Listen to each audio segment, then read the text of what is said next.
ঘড়িতে তখন বিকেল। মেমারির রাজপথ চনমনে রোদে তপ্ত, ঠিক যেমনটা ছিল ওখানকার রাজনৈতিক আবহাওয়া।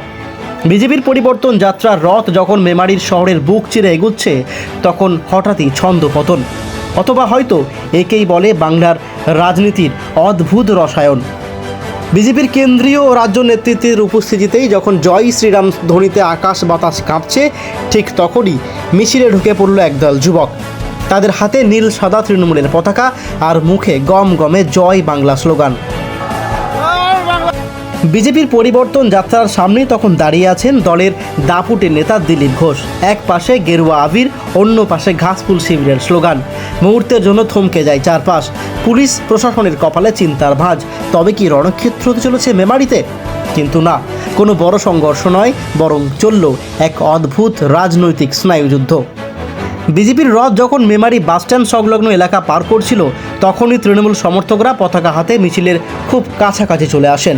এক পক্ষ থেকে ভেসে আসছিল আর নয় অন্যায়, অন্য পক্ষ পাল্টা দিচ্ছিল জয় বাংলা স্লোগানে।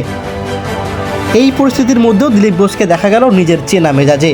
ভিড়ের দিকে তাকিয়ে হাত নাড়লেন তিনি, যেন বুঝিয়ে দিলেন প্রতিবাদ হলেও তিনি পিছু হটার পাত্র নন। রাজনৈতিক বিশ্লেষকদের মতে মেমারির এই ঘটনা স্রেফ কাকতালীয় নয়। বিধানসভা নির্বাচনের আগে প্রতিটি ইঞ্চি জমি ছাড়তে নারাজ শাসক বিরোধী দুই পক্ষই। বিজেপির পরিবর্তন যাত্রাকে চ্যালেঞ্জ জানাতেই কি তৃণমূলের স্লোগান ডিপ্লোম্যাসি বেছে নিয়েছিল? প্রশ্নটা এখন মেমারির চায়ের আড্ডায় তুঙ্গে। রথ এগিয়ে গেল তার গন্তব্যে, কিন্তু পিছনে ফেলে রেখে গেল একরাশ বিতর্ক আর রোমাঞ্চকর রাজনীতির কোলাজ।